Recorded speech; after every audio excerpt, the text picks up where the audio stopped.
pamumuhay na merong pag-iisip sa pawalang hanggan. So, ibig sabihin, habang tayo ay namumuhay sa mundong ito, iniisip natin na hindi lamang tayo naririto sa mundong ito, ipapanganak, mamamatay, hanggang tapos na ang buhay.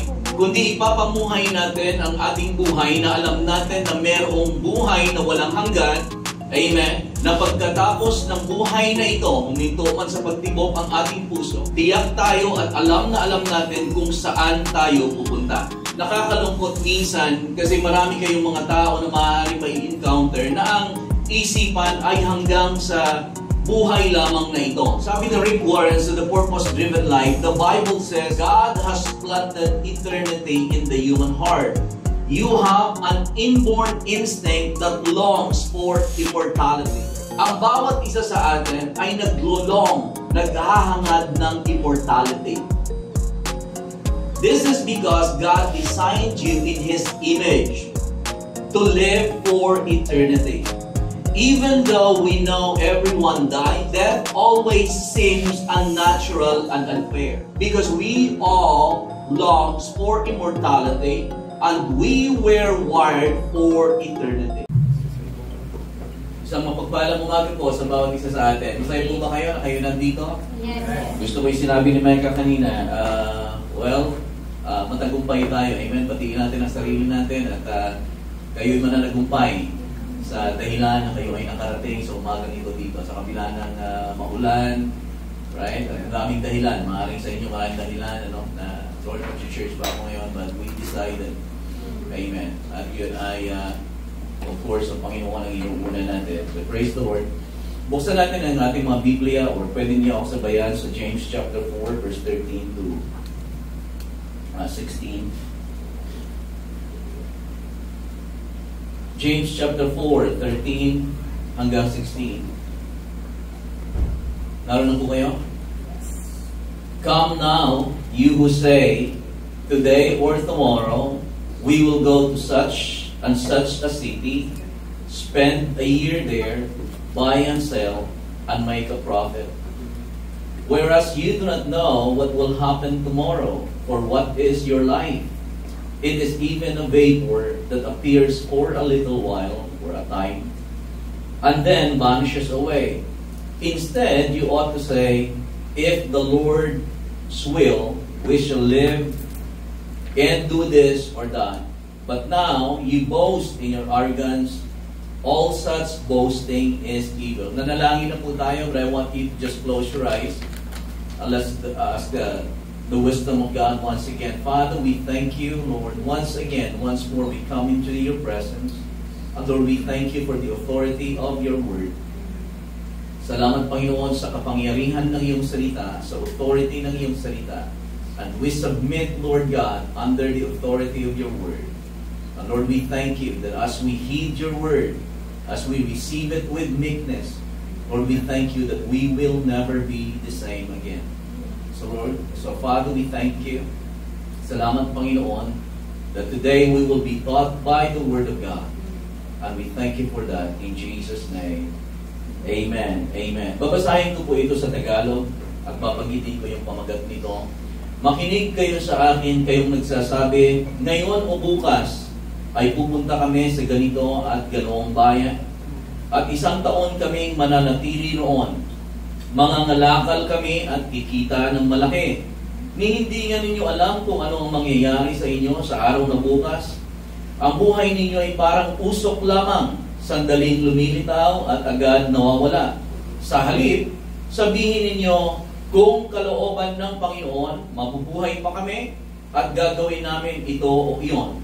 Ngunit kayo nagmamalaki at nagyayabang at iyon ay masama. Santiago chapter 4, 13 to 16. Ang pamagat ng aking isi-share o bahagi sa bawat isa sa atin sa umagang ito ay pinamagatan nating living with an eternal perspective. O sa Tagalog, pamumuhay na mayroong pag-iisip sa pangwalang hanggan. So, ibig sabihin, habang tayo ay namumuhay sa mundong ito, iniisip natin na hindi lamang tayo naririto sa mundong ito, ipapanganak, mamamatay, hanggang tapos na ang buhay. kundi ipapamuhay natin ang ating buhay na alam natin na mayroong buhay na walang hanggan. Amen? Na pagkatapos ng buhay na ito, huminto man sa pagtibok ang ating puso, tiyak tayo at alam natin kung saan tayo pupunta. Pamumuhay na mayroong pag-iisip sa pangwalang hanggan. Alam niyo, mayroong mga nakakalungkot minsan kasi marami kayong mga tao na maaari mai-encounter na ang isipan ay hanggang sa buhay lamang na ito. Maaring matatanong ninyo sila o maaring sa conversation ninyo, maaring sasabihin nila na, well, that's life. Ipapanganak ang mga bata, magkakaroon ng boyfriend, mag-aasawa, at sila naman ay mabubuntis, magkakaroon ng anak, at kami ngayon, dati, mga magulang, ngayon magiging lolo. Well, that's life. Sila naman ang circle ng buhay. At eventually, mamamatay. Well, meron akong mga nakakausap ng mga tao na gano'n na nakakalungkot. Kasi siyempre, mga kamag-anak, minsan mga close friends din, mga kaibigan, na ang pananaw sa buhay ay parang nakikita lang na ang buhay ay hanggang dito lang. Ipapanganak ka, tatanda, mag-aaral, magkakaroon ng trabaho, and then, eventually, siguro kapag ang anak mo ay kapag-asawa, magiging lolo ka, o lola, and then pagkatapos niya tatanda ka, mamamatay ka, and then tapos na ang buhay. Right? Nakakalungkot without even thinking of life as life is an eternal thing. We were created for eternity. Whether we like it or not, right? Gustuhin man natin o hindi, paniwalaan man natin o hindi, all of us were created, were wired for eternity. Nilikha tayo ng Diyos, ang bawat tao ay nilikha ng Diyos na mabubuhay magpasawalang hanggan. You are an eternal being. Sabihin mo sa katabi mo, you are an eternal being. Right? I believe na isa sa mga bagay na I believe that hindi isa kundi dalawa. I believe two of the greatest deceptions of the enemy is to make people believe that, number one, ito yung ginagawa ng kaaway o deception, na I believe this is the two of the greatest deceptions that the enemy na ginagawa niya sa tao is to make people believe that, number one, there is no such thing as life after death. Wala naman talagang life after death. So, kumbaga, ipamuhay mo lang ang buhay mo kasi pagkatapos ng buhay mo, katulad ng naririnig halimbawa natin lalo na nung pagkaraan ng COVID, after ng COVID, yung mga tao, kasi hindi nakakalabas, after ng COVID, yung wala ng mga lockdown, kung saan nagpupunta. Ginagawa ng labas sila, kung ano-anong ginagawa. At tapos may maririnig ka, well, maikli lang ang buhay, hindi natin alam ang mangyayari bukas, magpakasaya na tayo. Right? So parang magpakasaya tayo kasi hindi natin alam kung mamamatay tayo bukas, ay magsaya na lang tayo ngayon without even thinking that there is life after death. Amen. So, two of the greatest deceptions of the enemy is, number one, to make people believe that there is no thing such as life after death. That this life is all that there is. Ito lang yung buhay na yun. And number two, if there is really life after death, kung meron mang life after death, kung naniniwala ang tao, we cannot know what it holds for certain. So hindi natin alam kung may buhay man, kung may life after death, hindi na natin concern yun. Hindi natin alam kung ano mangyayari. So we just as well leave it to chance. Pabayaan na natin yon. But the Bible is clear about kung ano ang merong eternity, and how we live our lives here on earth determines how we live eternity. Amen po ba? Amen. Babasahin ko yung Ecclesiastes chapter 3 verse number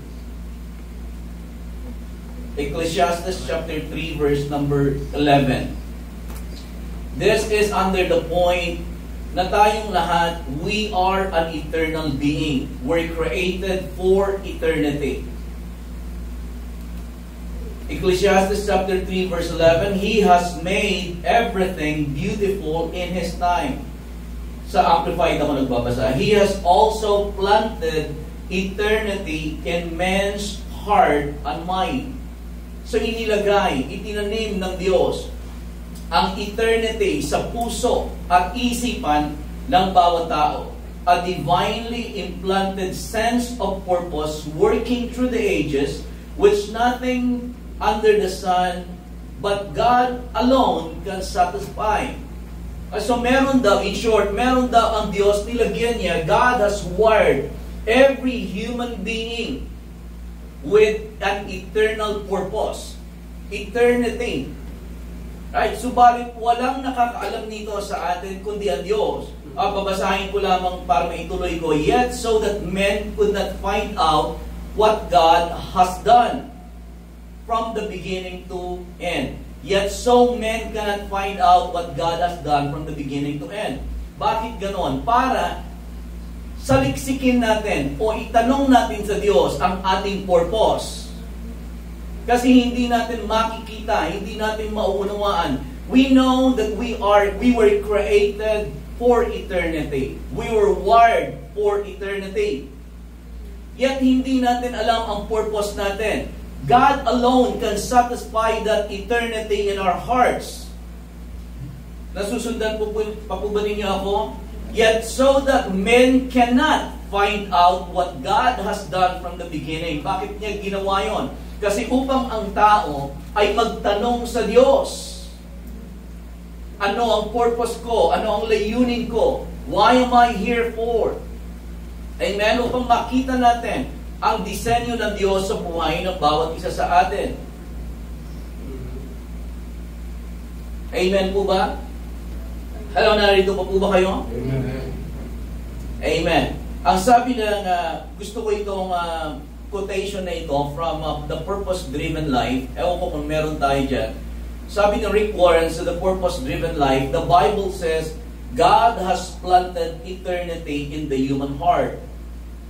Ang sabi niya, you have an inborn instinct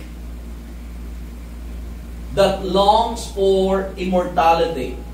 You have, kung wala tayo sa screen, ulit-ulitin ko na lang, you have an inborn instinct that longs for immortality. Ang bawat isa sa atin ay naglolong, naghahangad ng immortality. This is because God designed you in His image to live for eternity. Even though we know everyone dies eventually or eventually dies, alam natin na ang lahat ay mamamatay eventually, right? Kung hindi tayo i-rapture ng Panginoon, lahat ay pupunta sa kamatayan. Alam natin yon, but death always seems unnatural and unfair. Kahit alam natin na mamatay tayo, pero kapag namatay halimbawa ang isang kaibigan o mahal sa buhay, parang death seemed to be unnatural. Hindi siya parang unfair, parang napaka-unfair ng kamatayan, hindi po ba? Pero alam naman natin na mamamatay ang lahat. Pero kapag na-experience na natin na mamatayan tayo, parang unfair ang kamatayan. Why is that so?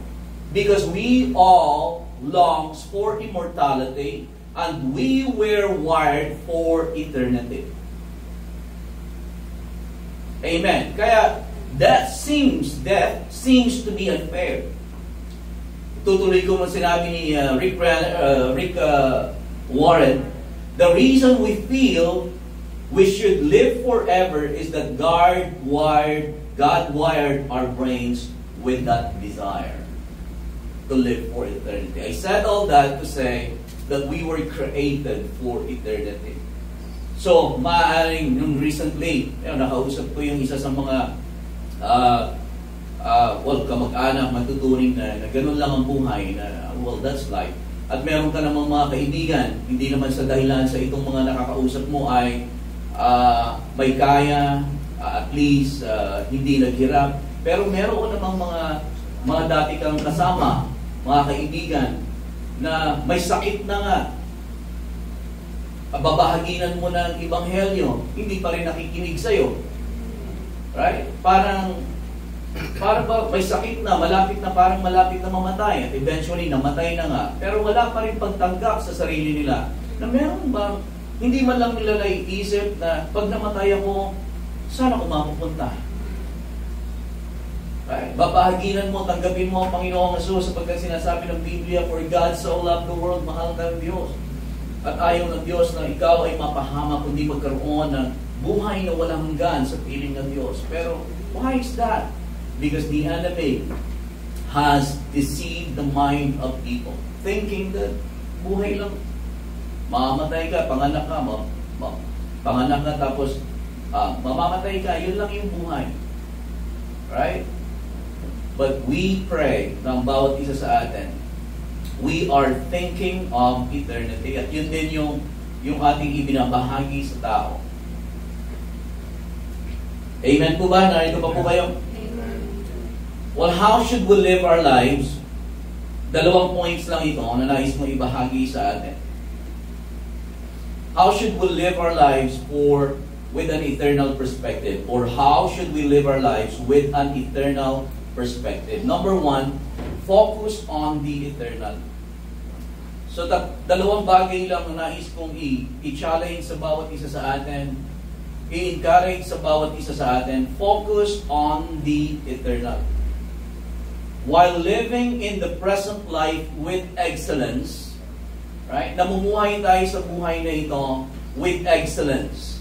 We do everything we do with excellence. Hindi natin pinababayaan din na sinasabi natin na, ay, kung mamamatay din lamang ako, mapupunta ako sa piling ng Diyos, pero okay na lang din ang buhay ko, hindi na ako mag-aaral, hindi ko naaalagaan yung ganito. Right? Kasi eventually, darating din naman ang Panginoon, tapos na. So, while living on this earth, excellently, with excellence, right? Ipapakita natin sa mundong ito that the Lord, that God that we serve is an excellent God. Amen. May karunungan, magaling, mahusay sa lahat ng ating mga ginagawa, ginagalingan natin, hinuhusayan natin. At kung meron man tayong maaaring nararanasan na parang tila nahihirapan tayo, we'll live life with patience, with endurance. Amen? But we're thinking and our focus is on the eternal. Namumuhay tayo na ang focus natin is Panginoon. Maaaring ang mga bagay na ito na nararanasan ko, medyo nahihirapan ako, Lord. Pero alam ko na ito ay lilipas din. At Lord, eventually, alam ko na ako ay magtatagumpay. At Lord, ano man nararanasan kong ito na maaaring nahihirapan ako, kumpara naman sa kaluwalhatian na aring tatanggapin ko, Panginoon, sa pamumuhay ko, sa buhay na ito, na pinaparangalan kita, pinapupurihan kita, right? Lumalakad ako, Panginoon, sa iyong katotohanan, sa iyong mga salita, kumpara, hindi ang mga bagay na ito, hindi makukumpara sa kung ano ang mararanasan at marireceive ko at tatanggapin ko, Panginoon, na sa iyo. Amen? Amen. Amen. So focus on the eternal while living in the present life with excellence. 2 Corinthians chapter 4, verse 16 to 18. Therefore, ang sabi ni Paul, therefore we do not lose heart. Everybody say, I don't lose heart. Right? Sa mga naranasan ni Pablo, meron ba siyang dahilan o rason para panghinaan ng loob? Of course. Persecutions, beatings, right? Pinagsasalitaan ng masakit ng tao, pinipersecute. Amen? But therefore, sabi niya, we do not lose heart. Even though our outward man is perishing, yet the inward man is being renewed day by day. Malimit na ninyong marinig sa akin ito, but pwede palang mangyari yun. The outward man is perishing. Maaaring nasasaktan, nanghihina, right? May mga sleepless nights. Maaaring ang katawan mo ay napapagod, na parang ang katawan mo ay parang gusto ng sumuko. Pero sa kalooban mo naman, ang inward man mo is being renewed day after day after day. Or day by day by day. Sa panlabas, tila parang ang nararanasan mo ay parang palala, ang palala. Pero sa loob mo ay merong parang palakas, ng palakas. dito sa loob mo, parang sa panlabas ay parang lalong gumugulo, lalong parang kung pakikinggan mo ang tinig ng kaaway sa pamamagitan ng mga circumstansya, wala na mangyayari dyan. Hindi ka na makakawala. Lalala ka na nalala. Lalo na yan, lulubog na lulubog.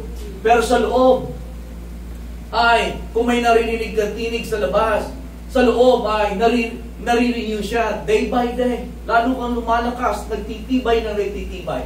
At again, ano ang naging sikreto noon? Sabi niya dito, for our light affliction, verse 17, for our light affliction, yung mga maaaring nararanasan namin ito, tribulation, persecutions, mga pressures on the outside, our light affliction, which is but for a moment, is working for us a far more exceeding and eternal weight of glory.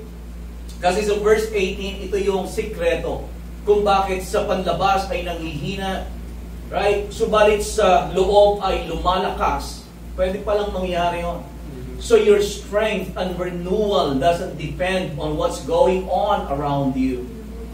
Your strength and vitality on the inside is not dependent on what is going on around you. But here is the secret. Ito yung sikreto. While we do not look at the things which are seen, hindi namin tinitignan ang mga bagay, hindi kami nakafocus doon sa mga bagay na nakikita. Kasi itong mga bagay na nakikitang ito, maaaring minsan, yung mga bagay na nakikita, yun yung mas malakas ang tinig. Yung mga bagay na nararamdaman, yun yung parang sigaw sa'yo. Halimbawa lang, ano tinutukoy mo, Pastor? Halimbawa, pagka ikaw ay may problema sa finances, right? Kung doon ka titingin, parang yun yung mga malalakas na tinig na nagsasabi sa'yo. Right? Kung doon ka nakatuon, parang sinasabi ng Lord, ng Panginoon, God will supply all your need. Pero sinasabi ng mga problema, wala nang mangyari dyan, tingnan mo ang utang mo. Right?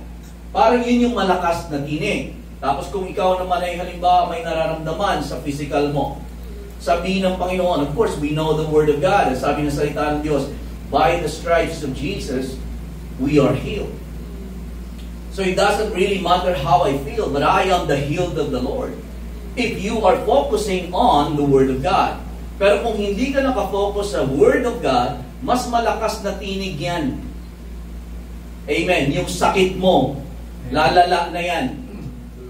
So parang sigaw yan. Wala nang mangyayari dyan. Lalala yan. Mamamatay ka na. Eh, kung doon ka nakatingin, kung doon ka nakafocus. Pero kung ang focus mo ay sa salita ng Diyos, and we learn that, alam niyo, sa bawat skill, halimbawa sa salita ng Diyos, it has to be, ang paghawak sa salita ng Diyos, it has to be learned with skill. Dapat nagiging skillful tayo. Skillful in the word of righteousness. Amen po ba? Are you with me? Dapat nagiging skillful tayo sa salita ng Diyos.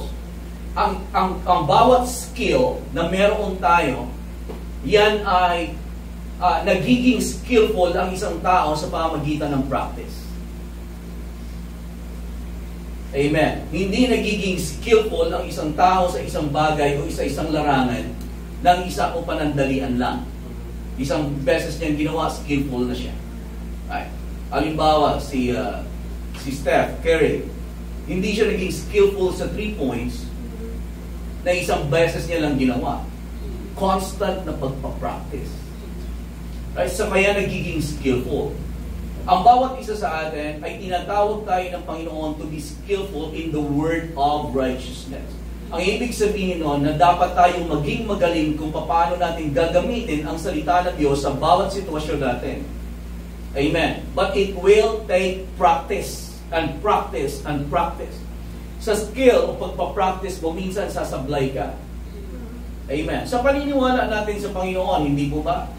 Ilan sa atin dito na meron tayong pinaniniwalaan, pinreach ni Pastor ito, dinuturo ito, pero ba't ganon? Right? Skill. Practice.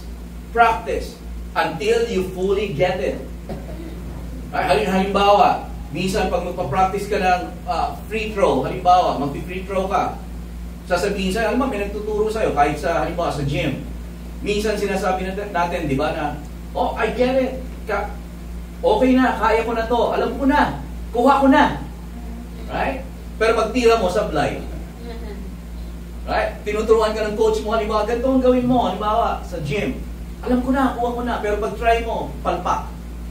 You don't stop. Hindi ka tumitigil doon. Nasabihin mo, hindi siguro nag-work. It takes skill. Amen. Practice ulit. Amen. Tira ulit. Amen. Lay up ulit. Praise the Lord. Skill. Bago ba tayo napunta doon? But yung focus natin, yung ating sa salita ng Diyos, kung ano yung tuon mo, pinagtutuunan mo, yun yung malakas na tinig sa'yo. Amen. Kung ang problema sa totoo lang, dyan yung problema, hindi nagbabago. Well, gusto ko yung sinabi ni Sister Mega. Ano yung sinabi mo kanina tungkol sa Bible? Lalo man, ano ba, may problema ka, Biblia mo. Iba kasi ang pamamaraan natin. Hindi ko ba? It's not that you run to the Word of God, na tumatakbo ka, may pangangailangan ka, dito ka tumatakbo. It's not because wala ka ng ibang mapuntahan, kaya dito na lang. So sasabihin mo, wala naman akong magawa, dito na lang ako. It's not that. You know that this is the higher way. Ito yung matibay ka na alam mo that if I seek first the kingdom of God and His righteousness, all of these things shall be added unto me. Right? Ano man ang nangyayari, hindi ako patitinag. I'm fully persuaded. Amen. Because His word is established in heavens. In the heavens. Right? Sabi ng Panginoon, my covenant I will not break, nor alter the words that has gone out of my lips. So alam mo na ang salita ng Diyos, lagi ang solusyon mo. Amen. Hindi dahilan sa wala ka ng ibang solusyon. Ay, di nila ako tinutulungan, so word na lang ako. Ay, wala talaga akong financial na so word, hawakan. It's not that. Amen. It's not that the word is your second resource. Or recourse mo. Second recourse, not resource, rather recourse. Right? But the word is your only recourse. Amen. It's your main course. The word. Amen. That you have to be firm and believe na kahit na sino pang nagsasabi, Bible yan, gawa lang naman ng tao yan. Dati may nagsabi, Bible yan, gawa lang naman ng tao yan. Anong gusto mo? So, isip-isip ko, anong gusto mo? Maniniwala ka ka. Tao ang nagsulat, hindi ka maniniwala na pinasihan ng Diyos. Ano, maniniwala ka kung manok ang nagsulat niya?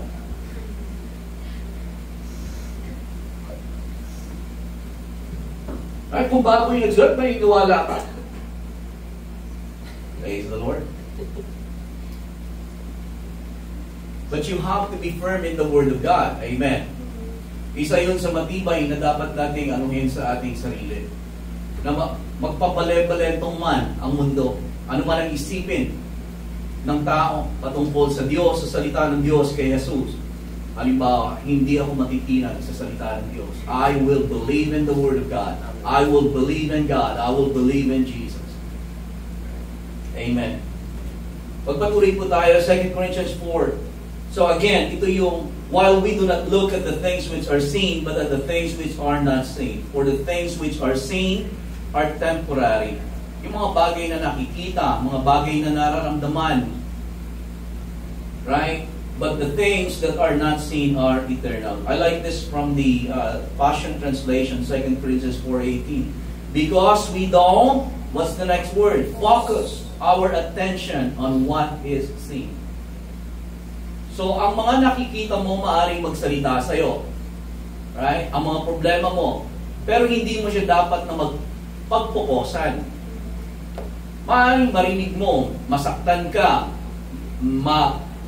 minsan, mararamdaman mo siya, parang manghihina ka, madi-discourage ka. Pero wag mo nang pagtuunan ng pansin. Kasi kung ano ang pinagtutuunan mo ng pansin, yun ang lalaki ng lalaki. Amen. Hanggang hindi mo na nakikita ang sinasabi ng Diyos, ang salita ng Diyos. that I will supply all of your need. Kaya sabi ng Panginoon, meditate on the Word of God. So yun yung pagbulay-bulayan mo. Hindi yung worry. Kasi kung ano ang pinagpofokusan mo, sa Tagalog yun, pinagpupukusan. Kung anong pinagpofokusan mo, yun yung lumalaki sa'yo. So parang halimbawa, kahit 25, kung wala man akong 25 dito, piso o 5 piso, maliit lang siya, hindi po ba? Pag yan, titingnan ko kayo halimbawa, ano naman ang silbi nitong 5 piso para hindi ko kayo makita? Ay, wala. Pero kapag nilapit mo ng nilapit sa'yo, eventually, nandito halimbawa, wala na, matatakpan na siya. O lagyan mo pa ng isa, halimbawa, wala na akong makita. Ay, pero kung iyan lang yan, malayo, hindi, walang kinalaman. Ang problema sa atin minsan, yung ganun ang problema. Ang problema, hindi naman siya dapat ganun kalaki. Pero kapag tinuunan na natin ng focus natin doon, na doon na tayo, wala na talaga ito. Ano na ang gagawin natin? Right? So it becomes bigger and bigger. But when we meditate on the Word of God, yung mga problema lumiliit. At ang Diyos ang siyang lumalaki sa buhay ng bawat isa sa atin. Because we don't focus our attention on what is seen, but what is unseen. For what is seen is temporary, but the unseen realm is eternal. 2 Corinthians 4, sa Message Bible, 16 to 18. So we're not giving up. Everybody say, I'm not giving up. Not giving up. Alam niyo po ba na minsan sa mga nararanasan natin, para bang there seems to be a lot of reason to just throw in the towel, ika nga. Yung ba parang suko na. Narito pa po ba kayo? Halimbawa lang sa mga magulang. Para bang yung mga anak, parang suko na. Para bang, kung Lord, kung may towel lang, parang sa boxing, pag hinagis na, di ba? Pag hinagis na ng coach yung puting tuwalya doon sa ring, ibig sabihin kahit na lumalaban pa yung yung manok niya, pero nakita ng coach na hindi na kaya, mamamatay na. Kasi delikado yun sa boxing, hindi po ba? Minsan pagka-boxingero ka, inaano mo na lang, pinipilit mo na hindi ka matumba para hindi ka mapahiya. Okay. So, laban ka ng laban, pero alam na, kita na ng coach mo, halimbawa, na wala na, talagang kapag tinamaan ka ng isa, baka wala ka na. Kaya hagis na yung towel, white towel. Ibig sabihin nun, tigil ang laban. Minsan sa atin, hindi po ba? Parang gusto na lang natin sa mga anak natin, parang, Lord, sumula. Pero hindi natin ginagawa. Amen. Patuloy tayo na humahanap ng ating kalakasan sa Panginoon. Amen? Amen. Praise the Lord. Alam ko, yung mga kalanayan natin, halimbawa sa pananalangin, na kahit na tayo nananalangin, parang taliwas yung ating nakikita pa. Nasa kabila ng makita natin yung pagbabago sa ating mga, parang lumalala, Lord. Right? But we never give up. So we're not giving up. How could we? Even though on the outside, it often looks like things are falling apart on us. Pwede palang mangyari yun.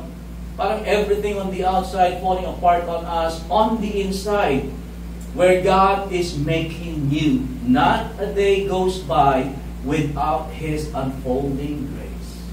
Praise the Lord. And I want to encourage you. Ang encouragement ko sa bawat isa sa atin. Ano man ang nangyayari sa panlabas, katulad nito, like things, it often looks like all things are falling apart on us. Parang binabagsakan ka na ng lahat. Isang bagsak ng problema, nasaktan ka na nga. Tapos meron na naman. Tapos hindi pa tapos, hindi ka pa, dumudugo pa, hinihilo mo pala, meron na naman. Pwede palang mangyari yon. But where God is making new life, it's that a day goes by without His unfolding grace. So we always wake up na nagpapasalamat tayo sa Panginoon. Panginoon, this is a new day. Amen. Ano man ang mga naranasan mo, Lord, I thank you that this is a brand new day. that Jesus, you are Lord today. Father, I thank you that your grace is available for me today. The Lord, I thank you for the grace, the supply that will enable me to overcome this day. Amen. Because of your grace. Things may often be falling apart on us on the outside. But Father, I thank you for the grace. Your grace is sufficient. Your grace, Lord, is enough. I will overcome because of your grace. Amen. So we don't lose sight on that grace, that unfolding grace na siyang kalakasan ay binibigay ng Panginoon sa atin. If you forget that at ang focus mo halimbawa sa problema, patay ka. Yari ka. Right? The devil has your he has you on your feet. Kuha ka niya. But we never lose sight of that grace. 17, these hard times are small potatoes compared to the coming good times. There is a good time coming. Amen? Meron man tayong mga nararanasan, mga persecution, maring ito I learned this. Alam niyo, isa sa mga natutunan ko, alam natin that the path of the just goes brighter and brighter, hindi po ba? Amen? Na ang plano at kalooban ng Panginoon sa atin is to move forward. Amen? May mga pagkakataon na parang imbis na forward, parang Lord, ba't ganito ang nangyayari? Right? Nakakapagtanong tayo sa ating isipan. Akala ko ba, Lord, the path of the just goes brighter and brighter. Pero parang, Lord, parang hindi naging brighter to Parang, Lord, kala ko level 4 na ako. Ngayon, bumalik na naman ako sa level 1. Parang bumalik pa, negative. Right? I find this out. This is personal. Sometimes, right, when God leads you to go down instead of up, it's because God wants you to influence people on that level to bring them up higher. Right? Kaya kung halimbawa, naunawaan din po ba ninyo ako? Yes. Mga nasa sitwasyon kayo na parang setbacks. Amen. Halimbawa, na parang umurong, Lord, bakit gano'n? Tingnan ninyo yung paligid ninyo. Tingnan niyo yung paligid ninyo, yung kapaligiran ninyo, at kung paano ninyo sila may influensya, na paglabas ninyo dyan, pag inangat na kayo ni Lord, right, umangat ka na from that level again, right, meron kayong dala-dala na umangat kasama niyo. Amen. That makes sense? Amen. So wag tayong matuon doon. Ang buhay ni Joseph ay ganoon. Ang buhay ni Daniel ay ganoon. Right? Kasi alam nila yung plano ng Diyos. Alam nila yung dream na ipinakita. Alam nila yung vision na ipinakita. Pero parang it seems like we're not heading to that vision, but we're heading down, or we're heading the opposite. It is because God is using you, right? Ginagamit ka ng Panginoon upang dalhin niya mga taong yan, right, into the destiny that you were called to do. Amen. Focus on.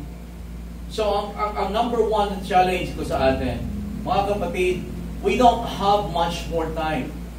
So, ito yung mga panahon na kung, halimbawa sa atin dito, kung pupunta tayo sa church, makikinig ng salita ng Diyos sa pamagitan ng mga mensahero, halimbawa, sa pamagitan ng ating pastor, huwag ninyong i-take for granted. Kasi hindi natin alam, right, ang panahon. Amen. Hindi natin alam ang panahon kung gaano na siya ka-ikli.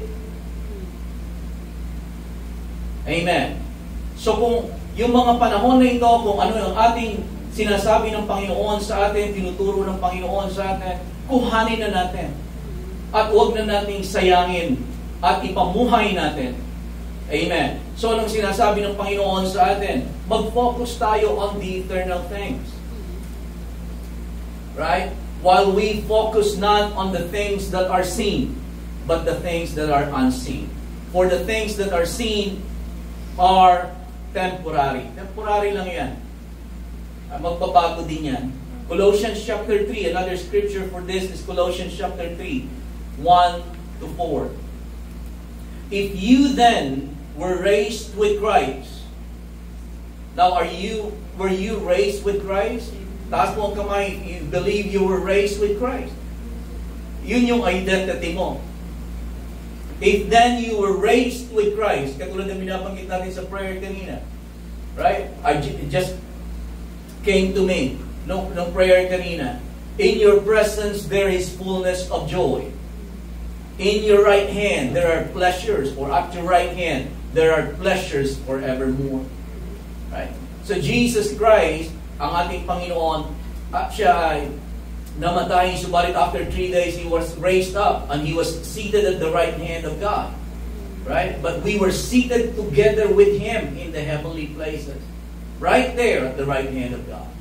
Positionally. So if you were raised with Christ, seek those things which are above. Where Christ is, sitting at the right hand of God. Set your mind on things above, not on things on the earth. Right? Easier said than done. Right? Easier said than done. But I pray na bawat isa sa atin ay ito yung maging tuon natin. We were raised up together with Christ. So ang focus natin, hindi na sa mundong ito. While we'll live our lives, inaalagaan natin ang ating mga mahal sa buhay, pinapanalangin natin sa mga trabaho na sa mga responsibilidad natin, ginagawa natin. Amen. We do our job excellently na pinapakita natin saan man tayo naroon sa ating trabaho. We represent Christ. Amen. But we are looking and seeking to those things that are above, not on the things on the earth. Verse 3, for you died, and your life is hidden with Christ in God. When Christ, who is your life, appears, then you will also appear with Him in glory. Ang tawag ko dito, kung mabibigyan ko ito ng phrase, living according to identity. Right? So that is who you are, seated with Christ. You're raised with Christ. Amen. Hindi lang tayo naging religyoso. Amen. Hindi lang tayo naging sumanib sa isang born again. But we were born again. Amen. Yun yung ating identity sa ngayon. So anong gagawin natin ngayon? Since then you were raised with Christ, anong gagawin mo? Mananatili ka lang ba na kaisipan natin ay nasa pang sanlibutan lang? No. We set our mind on things above, where Christ is seated. Basahin natin ito sa Amplified, Colossians 3, 1 to 4. If then you were been raised with Christ to a new life, thus sharing His resurrection from the dead, aim on and seek the rich, eternal treasures that are above. Hanapin natin, ang tuon natin ay nandoon na. Saan? Sa rich, eternal treasures which are above. Ano yung mga rich, eternal treasures na yun, Lord? It's the anointing. It's the presence of God. It's the anointing of God. It's the things of God. Seek those things. Amen. Hindi na tayo, anong gagawin ko kaya dito sa mundong ito? Binasa natin yung James chapter 3 kanina, James chapter 4:3. Come now, you who say, today or tomorrow, we will go to this city and that city. We will go there, put a business, earn a profit, and then, ang sabi ng James, well, hindi na ninyo alam kung ano mangyayari bukas. Instead, you ought to say, so what are you seeking? You seek those rich, eternal treasures. You seek the assignments. You seek the anointing. Hindi yung, saan kaya magandang mag-business? Saan kaya magandang pumunta? Okay lang naman yung magbakasyon paminsan-minsan. Hindi yun ang tinutukoy ko. Na parang ang isipan natin ay nasa mundong ito. Magpapayaman ako. Nasusundan pa po ba ninyo ako? But seek those rich and eternal treasures which are above. Seek the anointing. Seek His presence. Seek the assignments. Seek the souls. Lord, saan mo ako dadalhin ngayon, Panginoon? Kung nandun man tayo sa ating mga trabaho, Lord, anong magagawa ko? Right? Who can I pray for today? Nagagawa pa ba natin?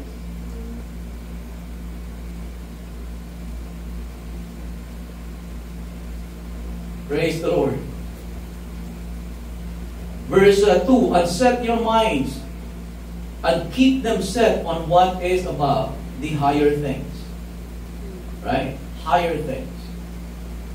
Salamat sa Panginoon na tayo ay kahit nandito tayo sa mundong ito, we can access the higher things of God. Salamat sa Panginoon. The higher things of God are made available for us. Amen. Kahit na mga nararanasan natin dito, mga kapatid, sa mundong ito, medyo, kumbaga, talaga naman nakaka-oppress, nakaka-depress, mga press, kahit na lahat na ng press. Right? Pero thank God that we have heaven as our backup. Resources, the things of heaven is accessible para sa atin. Binuksan ng ating Panginoong Jesus that rich eternal treasure that is from above. Na-access siya. Na hindi tayo kailangang mamuhay lang sa low level, but there is a higher level. Amen. Yes. The higher things, not on the things that are on earth. On earth, ano yan? Lower things. Verse 3, for as far as this world is concerned, you die. Identity yan. Identity mo, basic yan. As far as this world is concerned, you die. You're dead to the world. If you are a Christian, if you are born again, identity mo yan. I'm dead to the world. I'm alive to God. Amen. Ang ibig sabihin ng dead to the world, alam niyo po ba, magtatanong tayo para hindi kayo antokin. Alam niyo po ba kung ano ibig sabihin dead to the world? Pagkapatay ang isang tao, kahit tadyakan mo yan, hindi yan magre-react. Amen. Patay. Amen. Sampalin mo yan, hindi yan re-react. Patay. Ano man nasabihin sa'yo ng mundo, ano man i-offer sa'yo ng mundo, patay ka sa mundo. Hindi magre-react. Katulad ni Jesus, hindi po ba? Kahit anong temptation, if you are the Son of God, right? Command the stones to be made bread. Make this stone bread. Wala, patay. Alive to God. Amen. We're alive unto God. Ang ibig sabihin, ang nagpapagalaw sa atin, ang Diyos. Ang mundo, hindi tayo mapapagalaw. Ano man ang i-offer ng sanlibutan, patay. Wala. Dead man. Pag si Lord, yes Lord. Amen. For as far as this world is concerned, you have died, and your new life is hidden with Christ in God. When Christ, who is your life, appears, then you will also appear with Him in splendor of His glory. Thank you, Jesus. Thank you, Lord. Hallelujah. Pangalawa na point. So number one, na challenge ko sa atin, living with an eternal perspective. Focus on the things that are eternal. Mag-umpisa sa araw na ito, mag-umpisa ngayon, adjust natin na konti yung ating isipan. Huwag nating isipin na, ay, may clean na lang ang buhay ito, magpapakasaya lang ako. No? Think about eternal things. Focus on those things. And then number two, invest in the eternal. Or nakalagay dyan sa screen natin, invest for the eternal. Or rather, I'll say, invest in the eternal. Mag-invest tayo sa eternal. Matthew chapter 6, 19 to 20. Meron tayo yan. Matthew chapter 6, 19 to 20 sa New King James. Ito ang sinasabi, do not lay up for yourselves treasures on earth, where moth and rust destroy, and where thieves break in and steal. But verse 20, but lay up for yourselves treasures in heaven. Basahin nga po natin verse 20 again. Ready? Sabay-sabay. Ready? Read. But lay up for yourselves treasures in heaven. One more time. but lay up for yourselves treasures in heaven. See? Lay up for yourselves treasures in heaven. Lay up for yourselves treasures. Mag-ipon kayo ng kayamanan sa langit. So ito pala totoo dyan. Pwede ka palang mag-ipon ng kayamanan sa langit. Amen. Habang ikaw ay nandito sa lupa. Kung paano ka pwedeng mag-ipon at mag-impok sa bangko. Pwede ka pala na mag-ipon sa langit. Amen. You can lay up for yourselves treasures in heaven, where neither moth nor rust destroys, where thieves do not break in and steal. How do we invest in the eternal? Meron lang 3 bagay na eternal. Kung sasabihin natin bagay, sasama ko na. Number 1, 3 bagay lang ang nanatili. Ang lahat, katulad na sinabi ni Paul kanina, for we look not on the things that are seen, but on the things that are unseen. For the things that are seen are temporary. Pag temporary, hindi eternal. Right? But we look at the things that are unseen, because the things that are unseen are eternal. Yung mga bagay na hindi nakikita are eternal. Meron 3 bagay na eternal. God, hindi na natin hindi na natin isasama yung mga angels and demons. Right? But God, His Word, and the souls of men and women. God, una na, ang Diyos, eternal. Alam na natin ito. God is eternal, alam natin, but let me just read the scripture to you from Psalms chapter 102, verse 25 to 27, sa NIV. Sabi dito, in the beginning, you, that's God, sa NIV, Psalms 102, verse 25 to 27, in the beginning, you, God, laid the foundations of the earth, and the heavens are the work of your hands. They will perish. What? The heavens and the earth. It will perish. But you remain. They will all wear out like a garment. Mawawala yan. Lahat. Heaven and earth. At makikita nyo sa 1 Peter kung paano susunugin ng Panginoon ang lahat ng bagay sa lupang ito when He established the new heaven and new earth. If you believe your Bible, right? Kung naniniwala tayo, makikita ninyo yan that everything will be consumed by fire when God eventually gagawin ng Diyos ang new heaven and new earth. Lahat ng bagay sa mundong ito ay matutupok. Lahat. Only those things that are eternal will remain. Right? God is eternal. They will all wear out like a garment. Like clothing, you will change them, and they will be discarded. But you, God, remain the same, and your years will never end. God is an eternal God. Amen. Pangalawa, His Word. Mark chapter 13, 31. Heaven and earth will pass away, but my words will by no means pass away. Ang salitang ito ay hindi kailanman mawawala. Heaven and earth will pass away. Ay, alam natin yan, pinakita na ng salita ng Diyos. They will all wear out like a garment. Right? But God will remain. Amen. His Word will remain forever. Kaya kung meron kang dapat investan, ito yon. Amen. Kung saan mo dapat ilalagak ang buhay mo, dito yon. Amen. Kasi ang deception sa tao, ini-invest natin ang buhay natin sa tao, sa mundong ito. Lahat na buhay mo binigay mo sa tao, hindi po ba? Pagkatapos, ang masakit, ay nangaliwa. Iniwan ka. Ay, wala dito yon. Pero halimbawa lang, makikita ninyo yan. So, anong nangyayari sa isang tao na nagtiwala, ininvest niya ang buhay niya doon sa kanyang boyfriend o girlfriend? Pagkatapos nagloko. Right? Ang ginagawa niya, siyempre hindi niya makayanan. Pundasyon ng buhay niya ay naiyon. Right? Doon niya pinagkatiwala ang buhay niya. Kapag kung nagloko, kung ano man ang nangyayari doon, ang gagawin niya, kikitilin niya na rin ang buhay niya. Amen. O halimbawa naman, in-invest mo na ang buong buhay mo sa isang kumpanya na ganito. Amen. Doon mo na inilaga, ibinigay, pagkatapos tinanggal ka. Right?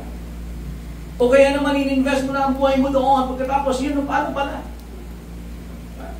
Na-invest mo na ang buhay mo, but that, yan ba ay merong eternal na significance or value sa'yo? Right? Maliban lang siyempre, kapag ikaw ay nagtrabaho sa isang kumpanya, kapag wala ka na, meron kang mga insurance. O maaaring ang kumpanya mo ay magbigay pa sa iyo ng abuloy na malaki-laki para ikaw ay maipalibing ng maganda-ganda. Pero other than that, what can your company bring you to eternity? Amen. O huwag niyo po, hindi ko po sinasabi na kamuhian ninyo yung trabaho niyo, you bless your job. Amen. You do your job excellently, but we live for the eternal. Amen. We invest. Dito tayo mag-i-invest sa tatlong ito. At number 3, the souls of men and women are eternal. Tayo, ang bawat isa sa atin, we're eternal being. At kahit na sino pa man tao dyan sa mundo, pinanganak halimbawa na nasa mundo ito, they are all eternal beings. Ang lahat ng pinanganak ng mga bata, babies, eternal. Mapubuhay magpakailanman. Amen. Kahit na tayo ay mamatay man, mawala dito sa katawang lupang ito, tayo ay patuloy na mabubuhay magpakailanman. Yun yung dalawang issue na dapat nating masettle sa buhay natin. Where will we spend eternity and what eternity will be like for us? But we are an eternal being, and every person, every human being has to deal with that first issue. Anong issue? First issue is, where will you spend eternity? If you receive Jesus Christ as your personal Lord and Savior, dito tayo tumingin. You will spend eternity with God forever and ever. Because God is eternal. He will remain. And people, human beings, are created. We were created for eternity. We're created for an eternal relationship with God. Amen. So yung men and women, eternal. Pagka hindi naman nila tinanggap, kaya tayo nangangaral ng salita ng Diyos, kaya natin pinapahayag si Jesus para paniwalaan si Jesus. Kasi ang sabi na John chapter 3 verse 16, right, 500 doon sa mga kapag imaginary. For God so loved the world that He gave His one and only Son, that whoever believes in Him shall not perish, but have everlasting life. Sino nakakaalam ng 17? For God did not send His Son to condemn the world, right? But to save the world. For God did not send His Son into the world to condemn the world, but that the world through Him might be saved. Sino nakakalam ng 18? He who believes in Him, in Jesus, is not condemned. But he who does not believe is condemned already. Sila na nag-declare ng kanilang judgment sa sarili nila kapag hindi sila naniwala kay Jesus.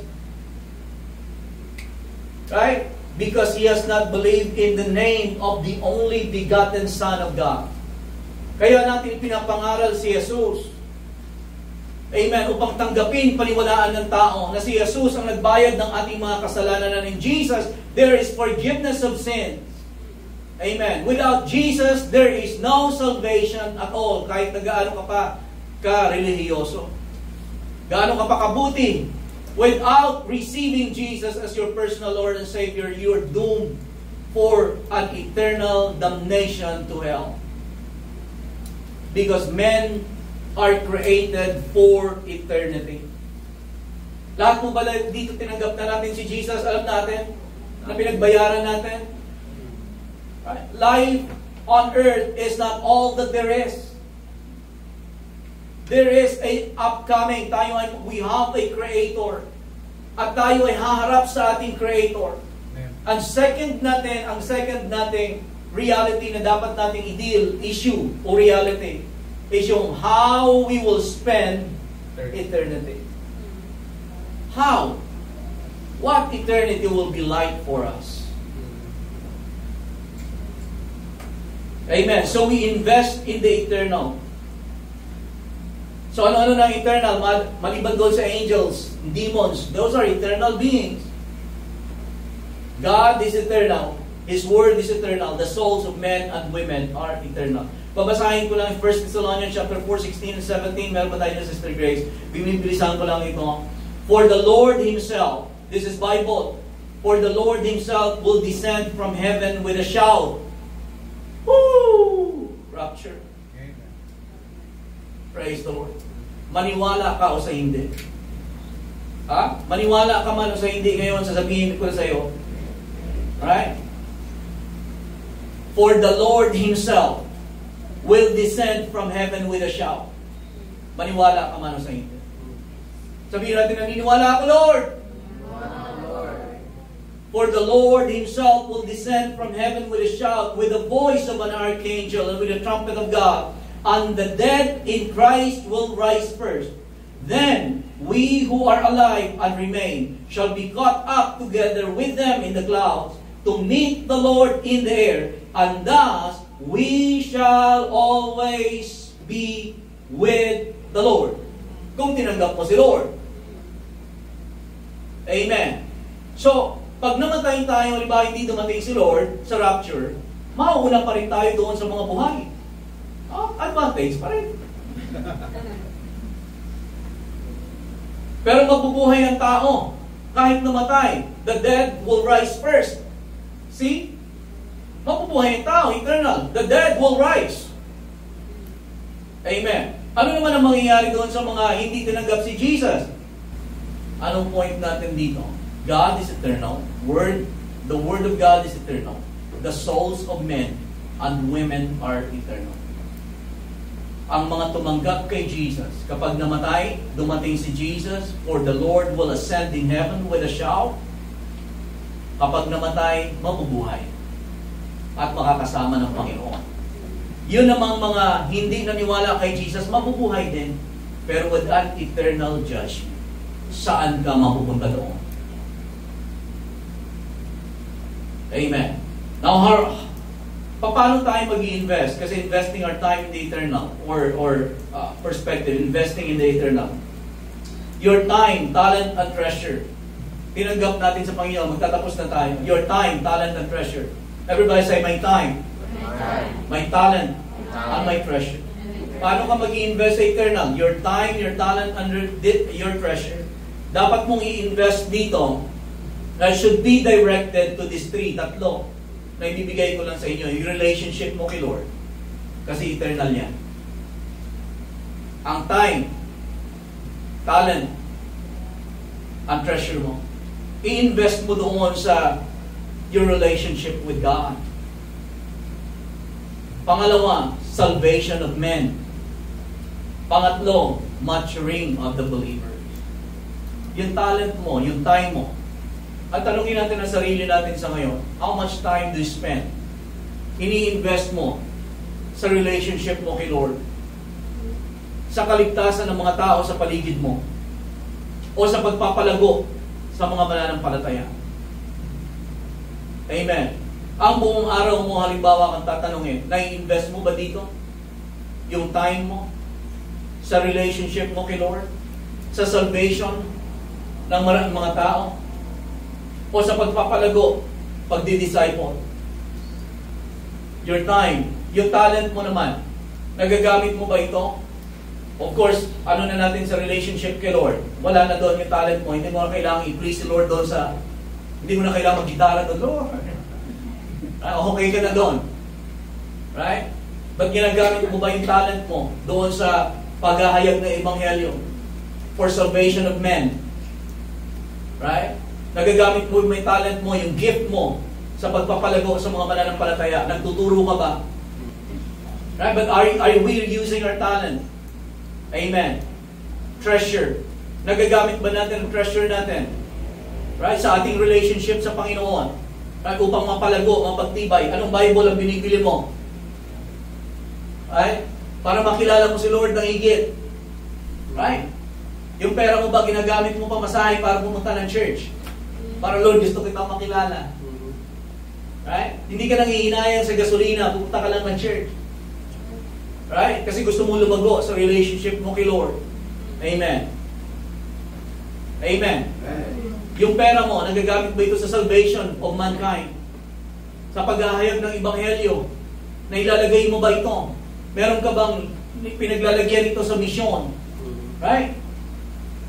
Amen po ba? Nagagamit mo ba ito doon sa may mga abot ka sa tao? Pag gumagawa ka ng trucks, nag-aabot ka ng trucks. O ikaw ba ay kahit sa mga tao sa labas, nagbibigay ka lang ng, pwede ba kitang may pag-pray? Tapos bigyan mo 100. Amen. Ang ating treasure, nagagamit ba ito sa pagpapalago sa mga mananampalataya? Amen. Doon sa dalawang, lahat ng iyon sa ating pagbibigay, ginagawa natin, amen, sa pagpapalago ng mananampalataya, and we do everything we can, and we do things that we can para sa salvation ng mga tao. Amen? Amen. At kung kayo ay tatawagin ng Panginoon, halimbawa, ang inyong kaloob ay pag-i-evangelize, o sa tingin ninyo parang hindi kayo nagagamit pa ng Panginoon to the fullest, na parang, Lord, matagal ko nang gusto gawin ito, na mag-evangelize, maging kabahagi sa gawain ito, Panginoon, para sa generation na ito, na gusto kong makikilala ang tao. Tuwa ako, Panginoon, kapag may nakikita ako na tumatanggap sa iyo, nagiging kabahagi sa church, o nagiging stagnant na lang tayo. We're not investing on those things. Kung kayo po ay merong apoy, halimbawa na gusto niyo magbahagi ng Ebanghelyo, halimbawa, kung may plano kayo, right? Na parang nakikita ninyo sa CEA, halimbawa kung anong maganda natin gawin doon, sabihin niyo. Amen. Kasi doon natin dapat na ilagak ang ating, doon tayo mag-i-invest sa eternal. Amen. So living our lives for or with an eternal perspective. Focus on the eternal, invest in the eternal. Amen? May naunawaan po ba kayo, and I pray na magawa natin, magamit natin ang ating mga kaloob, magamit natin ang ating mga oras, ang ating mga resources sa kung anong pinagagawa ng Panginoon sa atin, and basically doon sa tatlong areas na mga nabanggit. Amen. But let's ipamuhay natin ang buhay natin na mayroong karunungan. Amen? Huwag tayong tumulad sa mga tao na hindi nakakaalam kung ano mangyayari bukas. Alam natin kung ano mangyayari bukas. Amen? Amen? Amen. Siguro basahin ko lang na, Sister Grace, balikan natin ito. At just to, James chapter 4, verse 13 to 16. Babasahin ko sa Tagalog and then we will pray. Makinig kayo sa akin. Kayong nagsasabi ngayon o bukas ay pupunta kami sa ganito o ganong bayan. At isang taon kaming mananatili roon, mangangalakal kami at kikita ng malaki. So perspective yan ng mundo. Perspective ng kaisipan yan siya ng walang eternal na pananaw sa buhay. Hindi nga ninyo alam kung ano ang mangyayari sa inyo sa araw ng bukas.